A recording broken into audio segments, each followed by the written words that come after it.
Red powder puff എന്നറിയപ്പെടുന്ന ചെടിയാണ് ഈ കാണുന്നത്. ഈ പൂവിന് പൗഡർ പഫിൻ്റെ അതേ ഷേപ്പ് തന്നെയാണ്. ഇത് പല കളറിലുണ്ട് കേട്ടോ. പിങ്ക് കളറിലും പിന്നെ മിക്സായ ഒരു പിങ്കും വൈറ്റും ചേർന്ന ഒരു കളറിലുണ്ട്. നമ്മുടെ വീട്ടിൽ ഈ റെഡ് കളറാണ് ഉള്ളത്.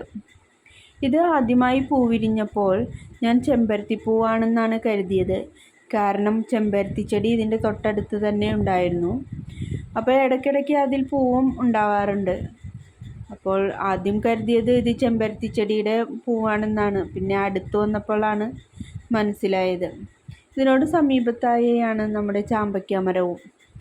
ഇത് കഴിഞ്ഞ ഡിസംബറിൽ ഇതുപോലെ ഒരുപാട് ചാമ്പയ്ക്ക ഉണ്ടായിട്ടുണ്ടായിരുന്നു.